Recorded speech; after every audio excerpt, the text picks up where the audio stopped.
Hello dear viewers, সবাইকে এই new ভিডিওতে স্বাগতম। তো সব থেকে এই মুহূর্তে যেটা লেটেস্ট খবর হচ্ছে যে যারা ভিন রাজ্যে কাজ করতে গিয়ে কোনো হেনস্থা হয়েছেন, সেই হেনস্থায় আপনি বাড়ি ফিরে এসেছেন এবং আমাদের পশ্চিমবঙ্গ সরকার যে একটি প্রকল্প ঘোষণা করেছেন যেটার নাম হচ্ছে শ্রমশ্রী প্রকল্প। যে প্রকল্পের মাধ্যমে আপনি মাসিক ভাতা পাবেন এবং বাড়ি আসার জন্য আপনি যে যানবাহনের মাধ্যমে বাড়ি আসবেন সেক্ষেত্রে ভাড়া দেওয়ার জন্য 5,000 টাকা আপনি পেতে পারেন। তো প্রায় যতগুলো শ্রমিক ভিন রাজ্যে কাজে গেছেন বা বাড়ি ফিরে এসেছেন, সবাই হয়তো আপনারা ফর্ম ফিল আপ অ্যাপ্লাই করেছেন, সে আপনার মোবাইলের মাধ্যমে হোক বা যে কোনো সাইবার ক্যাফে গিয়ে আপনারা যে অনলাইন করেছেন, তো সেই অনলাইন করার পর আপনার অনলাইন সব কিছু এখন ঠিকঠাক দেখাচ্ছে বা পেন্ডিং দেখাচ্ছে বা অ্যাপ্রুভ হয়েছে, বা কারো কারো এখনও পেন্ডিংয়ে আছে, অ্যাপ্রুভ হয়নি।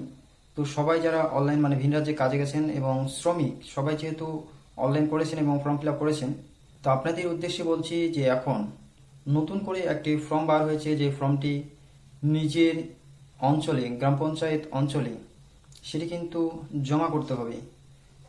সেই ফর্ম যদি জমা না করা হয় তাহলে হয়তো আপনি যে ট্রাভেল অ্যাসিস্ট্যান্ট মানে আপনি যে ভ্রমণের মাধ্যমে ভিন রাজ্য থেকে হেনস্থা হয়ে নিজের রাজ্যে কাজে এসেছেন, বা সেখানে অপশন ছিল যে আপনি সেখানে হেনস্থা হয়েছেন নাকি সেখানে আপনি কাজ সেরকম ভালো পাননি বা অন্যান্য কারণে আপনি নিজের রাজ্যে ফিরে এসেছেন, যার ফলে নিজের রাজ্যের সরকার আপনার জন্য এই প্রকল্পের মাধ্যমে কিছু কাজের ব্যবস্থা করে দিবেন, এরকম যারা অ্যাপ্লাই করেছিলেন, তো অনেকের অ্যাপ্রুভ হতে শুরু করেছে এবং কারো কারো পেন্ডিংয়ে আছে।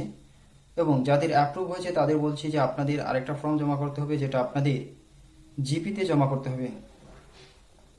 সেই ফর্মটি আমি ভিডিও আকারে এই ভিডিওতে তুলে ধরছি, যেখানে আছে যেখানে আপনাদের ডিটেল লাগবে।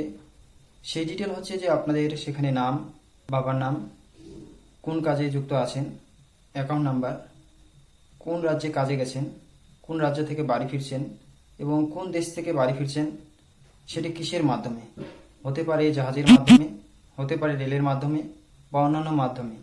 সেই ফর্মটি ফিল আপ করে কিন্তু আপনাদের যে গ্রাম পঞ্চায়েতের অফিস আছে সেখানে গিয়ে কিন্তু অবশ্যই জমা করতে হবে, নাহলে কিন্তু আপনার যে শ্রমশ্রী প্রকল্পর টাকা সেটি কিন্তু নাও পেতে পারেন।